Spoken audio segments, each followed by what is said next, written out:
새벽 4시 양수 저수지의 차가운 물속에서 누군가가 죽어가고 있었습니다. 칠흑 같은 어둠 속에서 이지혁의 거친 숨소리만이 정막을 깨뜨렸죠. 그의 떨리는 손에는 휴대폰이 쥐어져 있었는데 화면에는 읽지 않은 메시지들이 끊임없이 깜빡거리고 있었습니다. 27개의 부재중 전화, 42개의 읽지 않은 문자 메시지. 모두 같은 사람에게서 온 것들이었죠. 보하라는 이름으로 저장된 그 연락처에서 마지막 메시지가 계속 눈에 들어왔습니다. 결혼, 정말 너의 선택이야? 물 한 개가 자욱하게 피어오른 저수지 건너편에서 희미한 신음소리가 바람에 실려 들려왔습니다. 여자의 목소리였죠. 살려 주세요. 그 절망적인 부르짖음이 새벽 공기를 가르며 이지혁의 귓가에 맴돌았습니다. 이지혁은 단 1초도 망설이지 않았습니다. 휴대폰을 저수지 둔치 바닥에 내던지고는 그대로 차가운 물속으로 몸을 던졌죠. 11월 말의 저수지 물은 뼛속까지 스며드는 차가움이었지만 그는 필사적으로 헤엄쳐 나갔습니다.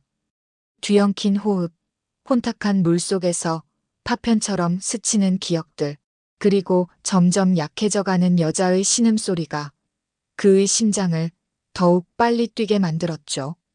몇 시간 후 아침 뉴스에서는 차가운 목소리로 속보를 전하고 있었습니다.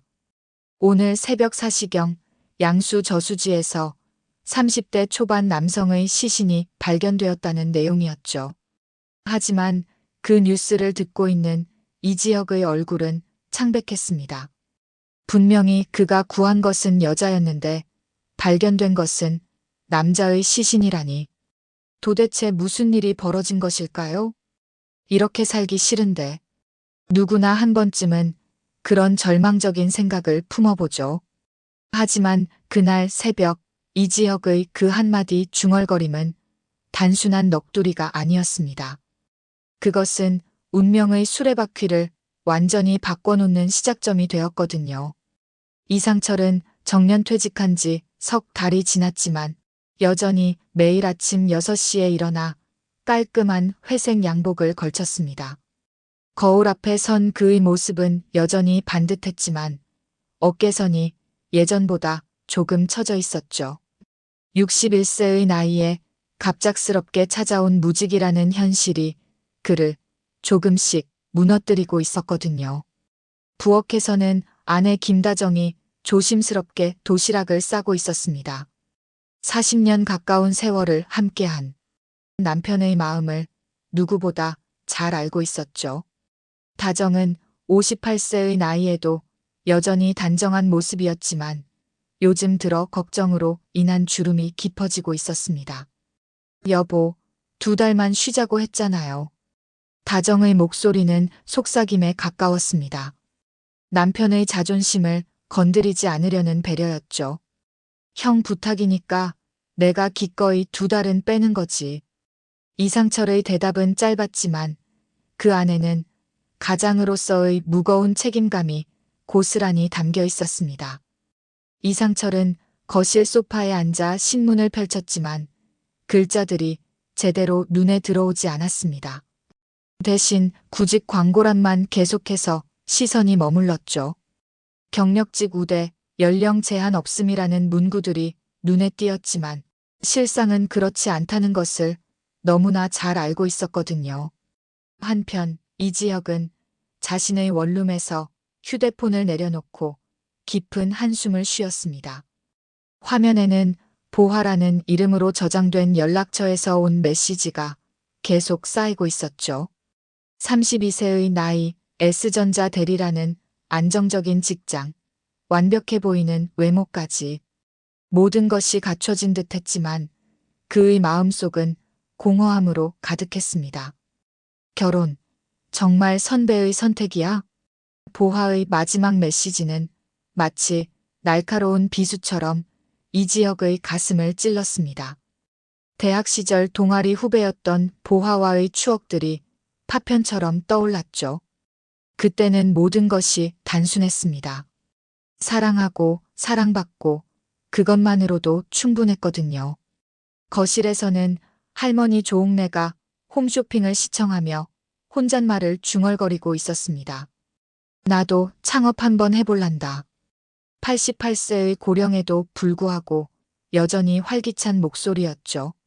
남편을 일찍 여인 후 아들 집에서 지내고 있지만 그녀의 눈빛만은 여전히 살아있었습니다. 막내 이수빈은 자신의 방에서 셀카를 찍으며 소셜미디어에 올릴 사진을 고르고 있었습니다. 10만 팔로워는 금방이야. 24세의 패션 크리에이터로 활동하고 있는 수빈은 예쁜 외모에 성격도 좋았지만 손해보는 일은 절대 하지 않는 현실적인 면도 있었죠. 평범해 보이는 아침 풍경이었습니다. 하지만 이 고요한 일상 속에는 곧 일어날 파란의 전조가 스며들어 있었죠. 이상철의 침묵 속 절망, 이지혁의 마음속 혼란, 그리고 가족 각자가 품고 있는 저마다의 걱정들. 이 모든 것들이 하나로 얽혀 들어가고 있었거든요. 그때 TV에서 속보가 흘러나왔습니다. 양수 저수지 사망 사건이라는 자막이 화면 하단을 스쳐 지나갔죠. 이지혁의 얼굴이 순간 굳어졌습니다. 그에게는 그 저수지라는 이름이 단순한 뉴스가 아니었거든요. 이지혁의 휴대폰이 연달아 울렸습니다. 회사 채용 공고 알림들이 줄줄이 들어왔죠. 합격 축하드립니다라는 문자 메시지가 화면에 떴지만 이지혁은 전혀 기뻐하지 않았습니다. 오히려 그의 표정은 더욱 어두워졌죠. 32세의 나이에 이직을 결정한다는 것, 그것은 단순한 직장 이동이 아니었습니다. 그동안 쌓아온 모든 것을 포기하고 새로운 시작을 한다는 의미였거든요. 하지만 현재의 삶이 너무도 무료하고 공허했던 이지혁에게는 변화가 절실했습니다. 그때 예상치 못한 전화 한 통이 걸려왔습니다. 박성재였죠. 중고등학교 동창이자 가장 친한 친구인 성재는 33세의 나이에 이미 본부장 자리까지 올라간 완벽한 금수저였습니다. 유복한 환경에서 자란 그는 이지혁과는 정반대의 삶을 살아왔지만 우정만큼은 변함없었죠. 9년이란 시간이 어떤 때는 용기가 되더라. 성재의 목소리는 평소보다 진중했습니다. 그가 무슨 말을 하려는지 이지혁은 본능적으로 알 수 있었죠. 9년 전 대학 시절의 기억이 물밀듯 밀려왔습니다. 지은호와 처음 만났던 그날 카페에서 인테리어 디자인 작업을 하고 있던 그녀의 모습이 선명했죠. 30세인 지은호는 그늘없이 해맑고 긍정적인 성격으로 주변에서 맑은 눈의 광인이라고 불렸습니다. 일도 사랑도 하나에 미치면 끝까지 가는 성격이었거든요. 하지만 세월이 흐르면서 두 사람 사이에는 미묘한 거리감이 생겨났습니다. 이지혁의 완벽주의적 성향과 지은호의 자유분방한 성격이 서로 부딪히기 시작했죠. 결정적으로는 지은호의 가정 형편이 어려워지면서 관계에 균열이 생겼습니다. 친구는 사랑을 말했고 지혁은 절망의 끝에서 누군가의 손을 잡았다. 이지혁의 마음속에서 이런 생각이 맴돌았습니다. 장면은 갑자기 저수지 둔치로 바뀝니다. 경찰들의 손전등 불빛이 물가를 훑고 있었죠. 신원 미상, 남성 30대 초반이라는 경찰의 목소리가 새벽 공기를 가릅니다. 이지혁은 차마 그 현장으로 걸어가지 않았습니다. 대신 가슴에 아직도 남아있는 저수지 물의 차가운 냄새를 지우려고 애썼죠. 그때 그의 휴대폰의 낯선 번호에서 문자가 도착했습니다. 감사합니다. 꼭 다시 인사드릴게요. 짧은 문자였지만 이지혁의 가슴은 다시 한번 요동쳤습니다. 새벽에 저수지에서 구조한 그 여자로부터 온 메시지였거든요. 하지만 더욱 놀라운 것은 발신자 이름이 업데이트되면서 나타난 것이었습니다. 안세라. 그 성씨는 이지혁도 잘 아는 패션업계의 거물 가문이었습니다. 혹시 그 유명한 안 회장 집안은? 이지혁의 머릿속이 복잡해지기 시작했죠. 한편 이상철은 집에서 구직 관련 전화를 받고 있었습니다. 하지만 대화는 예상했던 대로 흘러갔죠. 경력이 훌륭하신데 요즘은 젊은 분들 위주로. 이런 식의 완곡한 거절이었습니다. 전화를 끊고 난 후 이상철은 거실 창밖을 바라보며 깊은 한숨을 쉬었습니다. 61세의 나이에 다시 취업을 한다는 것이 얼마나 어려운 일인지 절실히 깨닫고 있었거든요. 하지만 가족들 앞에서는 여전히 든든한 가장의 모습을 유지해야 했습니다.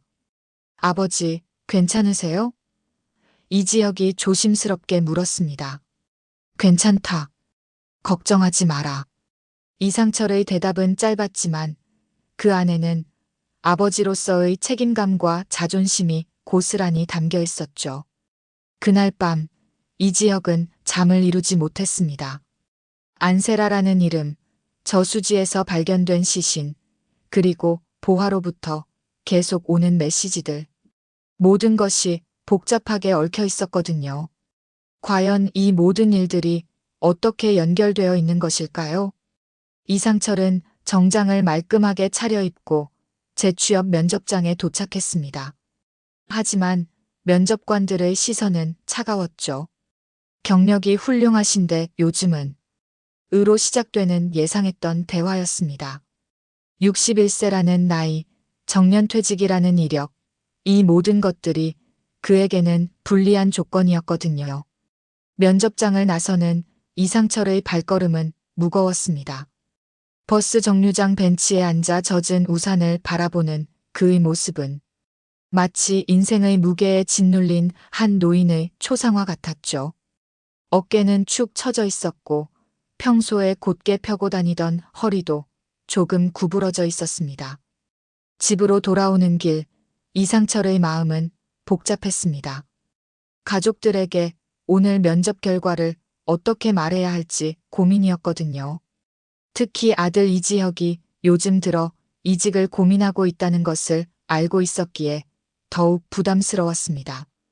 한편 집에서는 여러 가지 문제들이 동시에 터져나오고 있었습니다.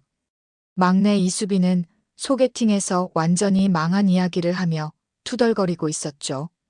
상대방이 10살 연상이었어요. 게다가 직업도 불안정하고 24세의 수빈에게는 현실적인 조건들이 무엇보다 중요했거든요. 이지화는 평소보다 더욱 말수가 적었습니다. 30세의 그는 박영나의 운전기사 겸 보디가드로 일하고 있었는데 순수하고 우직한 성격이었죠. 하지만 요즘 들어 자신의 처지에 대해 깊이 고민하고 있었습니다. 지은호는 자신이 운영하는 카페의 셔터를 내리며 한참을 서 있었습니다. 30세의 나이 카페 매니저 겸 인테리어 디자이너로서 열심히 살아왔지만 최근 들어 마음이 무거웠거든요. 휴대폰을 꺼내나 잘 지내요라는 메시지를 써보다가 다시 지웠습니다. 이지혁에게 보내려던 문자였죠. 그때 카페 앞에 박성재가 나타났습니다. 33세의 성재는 평소와 달리 조심스러운 표정이었죠. 내가 울지 않길 바라서 오래 기다렸어. 그의 목소리에는 9년이라는 긴 시간 동안 품어왔던 진심이 담겨 있었습니다.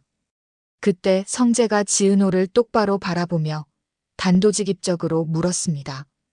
나를 어떻게 생각해? 그의 목소리에는 9년 동안 품어왔던 진심이 고스란히 담겨 있었죠. 성재 선배.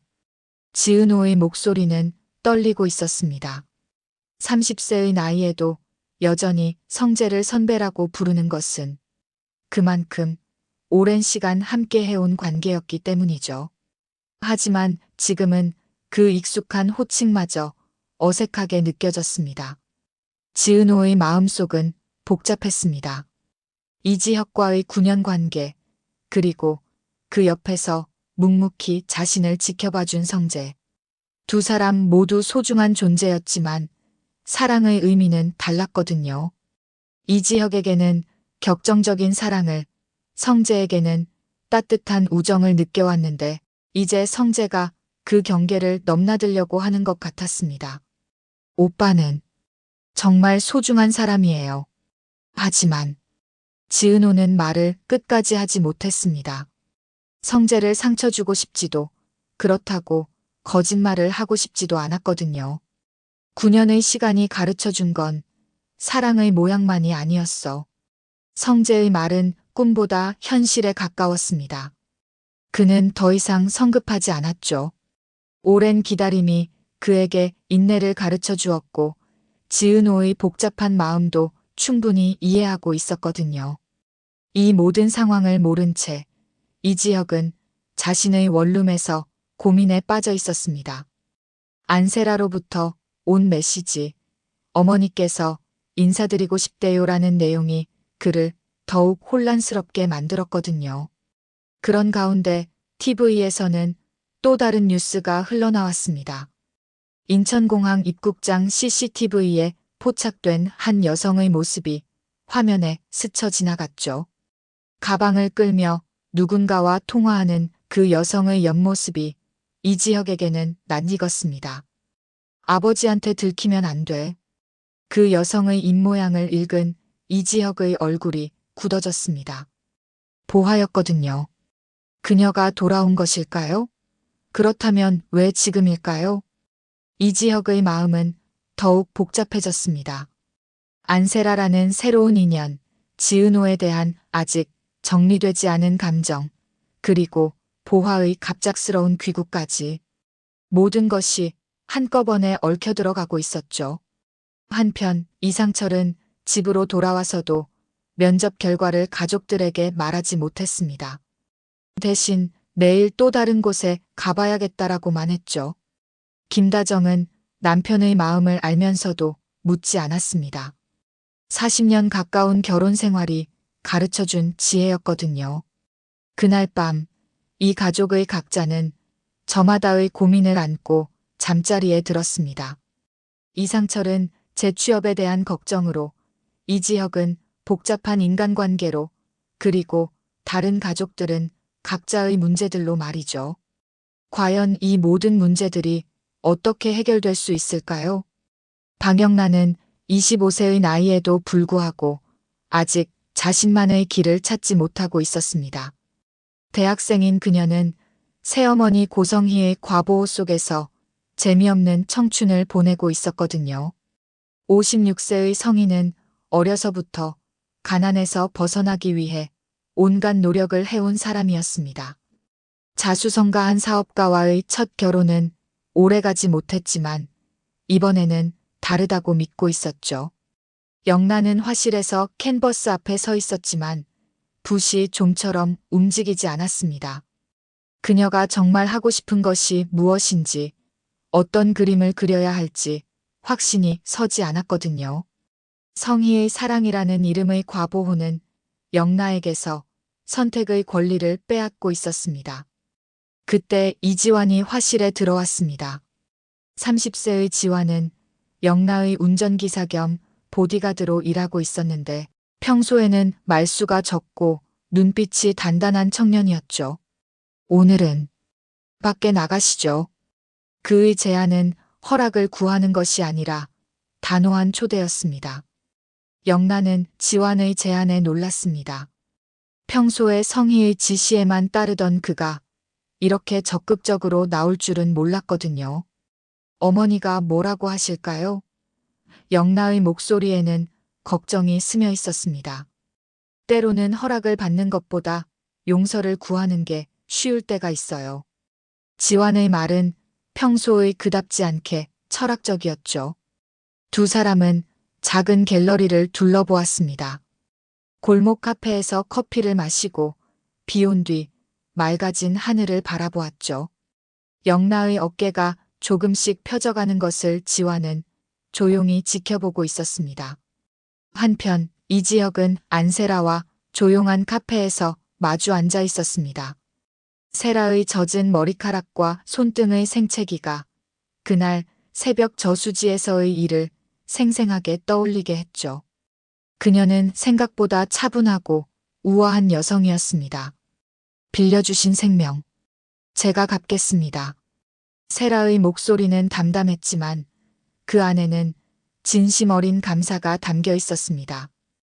은혜를 갚을 집안이라면 세상에 몇이나 될까? 이지혁의 마음속에 이런 생각이 스쳤습니다. 안세라, 그 성씨가 의미하는 바를 그도 잘 알고 있었거든요. 사실 제가 구조받았다는 소식을 들은 어머니께서 꼭 인사를 드리고 싶다고 하셨어요. 세라의 말에 이지혁은 조금 당황했습니다. 단순히 사람을 구한 것뿐인데 이렇게까지 해야 하는 걸까 하는 생각이 들었거든요. 다음 날 고급 사무실에서는 세라의 어머니가 이상철의 이력서를 넘기고 있었습니다. 패션업계의 거물인 그녀는 사람을 보는 눈이 남달랐죠. 이분, 공장과 사람을 모두 아는 분이네요. 실사를 해보고 고문직을 제안해 드리세요. 세라의 어머니는 단순히 은혜를 갚기 위해서가 아니라 진정으로 이상철의 경력에 주목했습니다. 중견 원단 회사에서 쌓은 수십 년의 경험, 그리고 사람들과의 신뢰 관계는 쉽게 찾을 수 없는 자산이었거든요. 이상철은 예상치 못한 전화를 받았습니다. 생활은 곤란 없으시게 모셨으면 합니다. 정중한 목소리의 담당자였죠. 하지만 이상철은 쉽게 대답하지 못했습니다. 너무 좋은 조건이라 오히려 믿기 어려웠거든요. 살아보니 기적은 큰 돈이 아니라 다시 일어날 이유였다. 이상철의 마음속에 이런 생각이 스쳤습니다. 그런데 그날 밤 이지혁에게는 예상치 못한 일이 벌어졌습니다. 어둠이 짙게 깔린 골목길에서 누군가가 그를 급하게 불렀거든요. 돌아보니 보화였습니다. 숨을 거칠게 몰아쉬며 뒤를 돌아보는 그녀의 모습은 마치 누군가에게 쫓기는 듯했죠. 미안해. 아니, 고마워야겠지. 날 도와줄 수 있어? 보화의 목소리는 절망적이었습니다. 과거의 약혼자였던 이지혁에게 이렇게 도움을 청한다는 것이 얼마나 어려운 일인지 그녀 스스로도 잘 알고 있었거든요. 이지혁은 보화의 상황을 자세히 묻지 않았습니다. 지금 그녀에게 필요한 것은 질문이 아니라 도움이라는 것을 본능적으로 알 수 있었죠. 사랑의 반대말은 무관심이 아니라 안간힘이다. 이지혁의 마음속에서 이런 생각이 스쳤습니다. 이지혁은 보화의 도망칠 이유를 묻지 않았습니다. 과거의 연인이었지만 지금은 도움이 필요한 한 사람으로만 바라볼 뿐이었죠. 그는 보화와 그녀를 쫓는 사람들 사이의 거리를 벌려주기 위해 최선을 다했습니다. 공항이 아닌 시골 소도시의 버스터미널, 새벽 첫차 시간표, 그리고 이름을 바꾼 예약표까지. 이지혁은 보화가 안전하게 피할 수 있도록 모든 것을 세심하게 준비했습니다. 32세의 나이에 쌓아온 사회 경험과 인맥이 이런 때 도움이 되었거든요. 왜 이렇게까지 해주는 거야? 보화가 조심스럽게 물었습니다. 모르겠어. 그냥 내가 안전했으면 좋겠어. 이지혁의 대답은 솔직했습니다. 미련이라고 하기에는 이미 많은 시간이 흘렀고 무관심이라고 하기에는 여전히 마음 한편이 아팠거든요. 같은 시각 안세라의 집에서는 이상철에게 공식적인 제안이 들어가고 있었습니다. 패션 의류 생산 공장의 고문직이었죠. 월급뿐만 아니라 복리후생까지 포함한 조건들을 듣고 있던 이상철은 믿기지 않는 표정이었습니다. 생활은 곤란 없으시게 정말 모셨으면 합니다. 담당자의 정중한 목소리가 전화기 너머로 들려왔습니다. 이상철은 수화기를 내려놓고 한참 동안 창밖을 바라보았습니다. 61세의 나이에 이런 기회가 올 줄은 꿈에도 생각하지 못했거든요. 살아보니 기적은 큰 돈이 아니라 다시 일어날 이유였다. 그의 마음속에 이런 생각이 스쳤습니다. 하지만 이지혁에게는 더 큰 시련이 기다리고 있었습니다. 보화를 안전하게 피신시킨 후 집으로 돌아오는 길에 그는 거리 맞은편 카페에서 충격적인 장면을 목격했거든요. 지은호와 박성재가 함께 앉아 웃고 있는 모습이었습니다. 9년 동안 함께했던 연인과 가장 친한 친구. 이지혁의 마음속에는 질투와 배신감이 동시에 밀려왔습니다. 물론 지은호와는 이미 관계가 어정쩡해진 상태였고 성재도 자신의 마음을 숨기지 않았지만 막상 그런 장면을 보니 가슴이 먹먹했죠. 흔들리는 마음은 언제나 가장 가까운 사람의 그림자부터 의심한다. 이지혁은 자신의 감정이 합리적이지 않다는 것을 알면서도 마음을 다스릴 수 없었습니다. 집에 도착한 이지혁의 휴대폰에 안세라로부터 메시지가 도착했습니다. 어머니께서 정말 인사드리고 싶으시대요. 내일 시간 되시면. 그 메시지를 보는 순간 이지혁의 마음속에 복잡한 감정이 교차했습니다. 질투에 사로잡힌 마음, 보화를 도와준 후의 공허함, 그리고 안세라 가문과의 만남이 가져올 변화에 대한 기대감까지 모든 것이 한꺼번에 밀려오고 있었거든요. 한편 이상철은 가족들에게 오늘의 일을 말할지 말지 고민하고 있었습니다. 너무 좋은 소식이라 오히려 말하기가 부담스러웠죠. 혹시 나중에 일이 틀어지면 가족들을 실망시킬까 봐서였습니다. 김다정은 남편의 미묘한 변화를 눈치챘지만 먼저 묻지는 않았습니다. 40년 가까운 결혼 생활이 가르쳐준 지혜였거든요. 남편이 준비가 되면 먼저 이야기할 것이라는 믿음이 있었습니다. 그날 밤, 이 가족의 운명을 바꿀 여러 가지 일들이 동시에 진행되고 있었습니다. 이상철의 재취업 기회, 이지혁의 복잡한 인간관계, 그리고 각 가족 구성원들이 겪고 있는 저마다의 변화들. 과연 이 모든 것들이 어떤 결과로 이어질까요? 이상철은 패션 회사의 고문 제안을 가족들에게 알리지 않기로 결정했습니다. 대신 아버지로서 해야 할 일부터 차근차근 시작했죠. 오랫동안 고장 나 있던 현관문의 경첩을 기름칠하고 삐걱거리는 소리를 없애버렸습니다. 아내 김다정이 요즘 들어 허리가 아프다고 하자 이상철은 조심스럽게 그녀의 어깨와 허리를 주물러 주었습니다. 58세의 다정은 남편의 따뜻한 손길에 마음이 뭉클해졌죠. 여보, 괜찮아요. 그냥 나이가 들어서 그래요. 다정의 목소리는 부드러웠습니다. 나이 탓만 하지 말고 우리 서로 더 챙기자. 이상철의 말에는 지난 몇 달간의 반성이 담겨 있었습니다. 정년퇴직 후 자신의 문제에만 매몰되어 가족들을 제대로 돌보지 못했다는 생각이 들었거든요. 할머니 조옥래의 약봉투도 미리 정리해 두었습니다. 88세의 고령에도 불구하고 여전히 정정한 할머니였지만 혈압약이나 관절약은 빼먹지 않고 챙겨 드셔야 했거든요. 할머니, 약은 정시에 드세요. 이상철의 배려, 깊은 모습을 지켜본 가족들의 마음도 따뜻해졌습니다. 이런 이상철의 성실한 모습을 지켜본 이지혁, 이지완, 수빈은 각자 자신의 자리에서 해야 할 책임들을 다시 한번 생각해 보게 되었습니다. 아버지가 어려운 상황에서도 가족을 위해 최선을 다하는 모습에서 많은 것을 배웠거든요. 같은 시각, 방영란은 이지완의 도움으로 인생에서 처음으로 자신만의 결정을 내리고 있었습니다. 첫 번째 공개 전시 지원서를 작성하는 것이었죠. 25세의 나이에도 불구하고 지금까지 모든 것을 새어머니 고성이가 결정해 왔는데 이번만은 달랐습니다. 누가 대신 결정한 인생이 아니라 내 이름으로 하는 거예요. 영나의 목소리에는 새로운 다짐이 담겨 있었습니다. 이지완은 조용히 고개를 끄덕이며 그녀의 용기를 응원했죠. 밤이 되어 이지혁은 안세라의 초대를 받아 그녀의 집을 방문했습니다.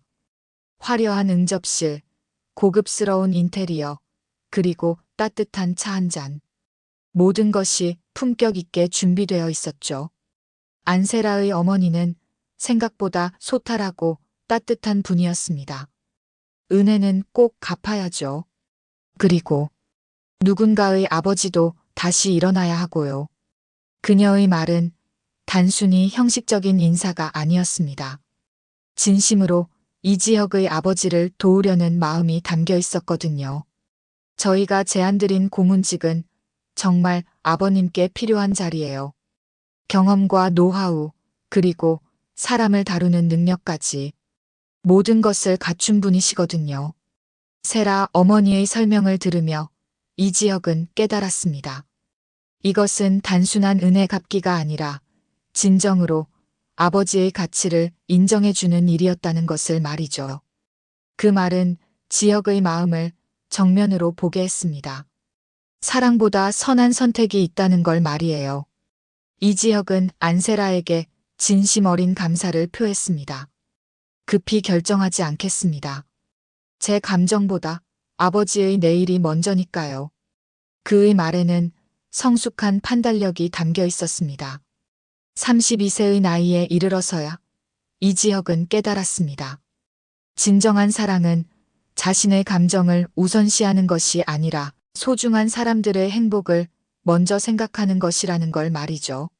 한편 지은호는 자신의 카페에서 마지막 정리를 하며 이지혁에 대한 마음을 정리하려고 애쓰고 있었습니다.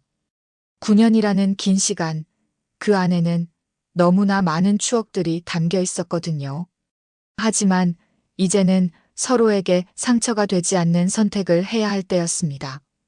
박성재 역시 마찬가지였습니다. 33세의 그는 9년 동안 지은호를 바라보며 기다려왔지만 이제는 그녀의 선택을 존중하기로 했습니다. 내가 웃으면 그게 답이야. 성재의 마음에는 진정한 사랑의 의미가 자리 잡고 있었거든요. 그날 밤, 이 모든 사람들의 마음속에는 같은 생각이 스쳐 지나갔습니다. 진정한 사랑이란 소유가 아니라 배려라는 것, 그리고 때로는 포기가 더 큰 사랑이 될 수 있다는 것을 말이죠. 이상철은 드디어 가족들에게 패션 의류 생산 공장 고문직 제안을 받았다는 소식을 전했습니다. 저녁 식탁에서 말없이 젓가락을 내려놓은 그는 조심스럽게 입을 열었죠. 내일부터 다시 일하러 간다. 짧은 한마디였지만 그 안에는 지난 몇 달간의 고민과 희망이 모두 담겨 있었습니다. 김다정의 눈가가 촉촉하게 젖었습니다. 40년 가까운 결혼 생활을 함께 해온 남편이 얼마나 힘들어했는지, 그리고 얼마나 가족을 위해 애썼는지 누구보다 잘 알고 있었거든요. 하지만 눈물보다는 따뜻한 미소를 먼저 보여주었습니다. 이지혁, 이지완, 수빈은 박수를 치고 싶었지만 그러지 않았습니다. 대신 조용한 안도의 숨을 내쉬었죠. 환호보다 조용한 안도의 숨이 이 집의 방식이었거든요. 가족들은 서로의 마음을 말로 표현하지 않아도 충분히 이해할 수 있었습니다. 아버지, 정말 축하드려요. 이지혁의 목소리에는 진심 어린 기쁨이 담겨 있었습니다. 32세가 되어서야 아버지의 무게를 조금이나마 이해하게 되었고, 그래서 더욱 소중하게 느껴졌거든요. 다음 날, 이지혁은 용기를 내어 지은호에게 진심 어린 사과를 했습니다. 그동안 자신의 완벽주의와 고집 때문에 그녀에게 상처를 주었다는 것을 인정한 것이죠. 오해했어. 질투했어. 미안해. 이지혁의 말은 짧았지만 진실했습니다. 지은호는 그의 사과를 받으며 따뜻한 미소를 지었습니다. 우리 천천히 가요. 각자 상처부터 꿰매고요. 30세의 나이에 이른 두 사람은 이제야 진정한 어른의 사랑이 무엇인지 알아가고 있었습니다. 박성재는 한 발 물러서기로 결정했습니다. 9년 동안 기다린 사랑이었지만 진정한 사랑이라면 상대방의 행복을 먼저 생각해야 한다는 것을 깨달았거든요. 내가 웃으면 그게 답이야. 성재의 마음에는 성숙한 사랑의 의미가 자리 잡고 있었습니다. 9년의 시간이 가르쳐 준 건 사랑의 모양만이 아니었다는 것을 모든 사람들이 깨닫고 있었습니다. 때로는 기다림이, 때로는 포기가, 그리고 때로는 용서가 더 큰 사랑이 될 수 있다는 걸 말이죠. 방영란은 이지환의 격려 속에서 처음으로 자신만의 길을 걷기 시작했습니다. 공개 전시 지원서를 제출한 것은 작은 시작이었지만 25세의 그녀에게는 인생을 바꾸는 큰 결단이었거든요. 누가 대신 결정한 인생이 아니라 내 이름으로 사는 거예요. 영나의 다짐은 단순한 말이 아니었습니다. 앞으로의 삶을 어떻게 살아갈 것인지에 대한 확고한 의지였거든요. 이지환 역시 자신의 역할에서 새로운 의미를 찾고 있었습니다. 30세의 그는 단순한 운전기사와 보디가드가 아니라 영나가 세상과 만나는 다리 역할을 하고 있다는 것을 깨달았죠. 그날 저녁 우편함에는 보화가 보낸 편지가 도착했습니다. 봉투 안에는 짧은 쪽지 한 장이 들어있었죠. 고마웠어. 내가 믿어준 그 순간 나도 나를 믿게 됐어. 이지혁은 그 쪽지를 읽으며 복잡한 감정에 휩싸였습니다. 과거의 약혼자를 도와준 것이 그녀에게는 새로운 시작의 용기가 되었다니. 때로는 이별도 또 다른 형태의 사랑이 될 수 있다는 생각이 들었거든요. 이상철은 첫 출근 준비를 하며 거울 앞에 섰습니다. 61세의 나이지만 그의 눈빛은 다시 활기를 되찾고 있었죠. 정년퇴직 후 몇 달간의 절망적인 시간들이 오히려 그를 더 강하게 만들어 주었습니다. 가족들은 각자의 자리에서 새로운 희망을 품고 있었습니다. 이상철의 재취업, 이지혁과 지은호의 성숙한 화해, 영나의 독립적인 선택, 그리고 모든 가족 구성원들이 보여준 서로에 대한 배려와 이해. 화려한 날들이라는 제목처럼 이 가족의 일상은 다시 한번 빛을 되찾아가고 있었습니다.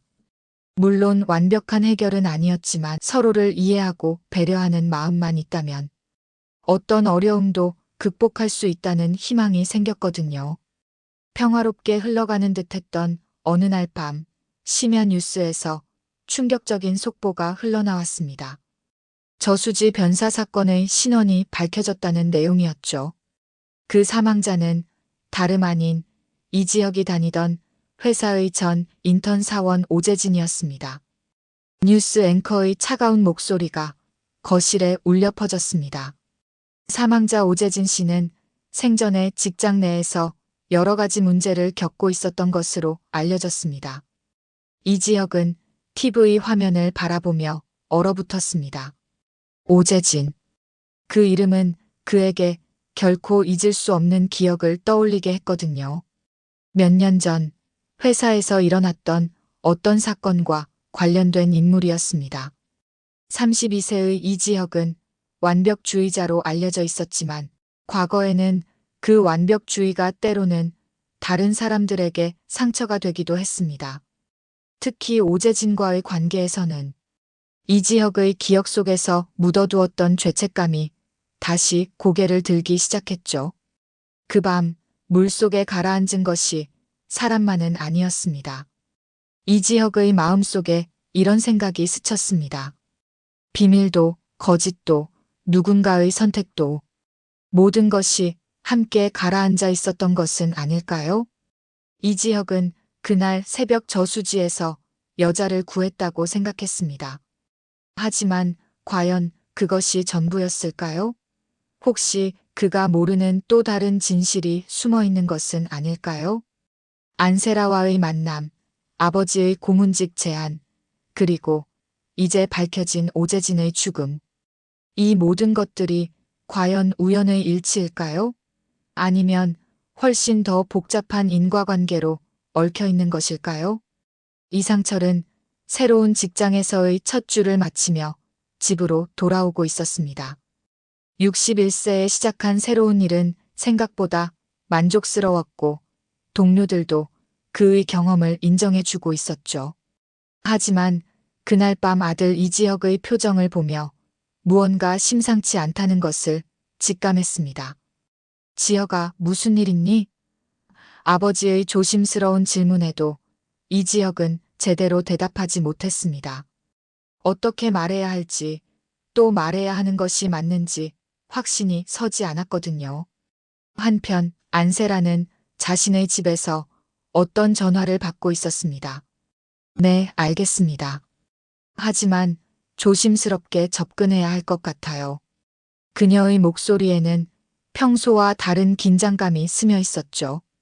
과연 오재진의 죽음과 이지혁, 그리고 안세라 사이에는 어떤 연결고리가 숨어 있는 것일까요? 이상철의 고문직 제안과 이 모든 사건들이 정말 우연의 일치일까요? 지은호는 자신의 카페에서 마지막 정리를 하며 이상한 예감에 휩싸였습니다. 이지혁이 보인 오늘의 모습이 평소와 너무 달랐거든요. 30세의 그녀는 9년 동안 이지혁과 함께 지내며 그의 모든 표정을 읽을 수 있었습니다. 박성재 역시 친구 이지혁의 변화를 느꼈습니다. 33세의 나이에 본부장까지 오른 그는 사람을 보는 눈이 남달랐거든요. 이지혁이 감추고 있는 무엇인가가 있다는 것을 본능적으로 알 수 있었습니다. 하지만 그날 밤 또 다른 비극이 시작되고 있었습니다. 과연 이지혁이 숨기고 있는 과거의 비밀은 무엇일까요? 오재진의 죽음과 어떤 관련이 있을까요? 그리고 안세라 가문과의 만남이 정말 우연이었을까요? 이 모든 의문들이 다음에 벌어질 사건들의 열쇠가 될 것입니다. 평화로워 보였던 이 가족에게 다시 한번 시련이 찾아올 것인가요? 아니면 진실이 밝혀지면서 더 큰 행복이 기다리고 있을까요? 화려한 날들의 진짜 이야기는 이제부터 시작입니다.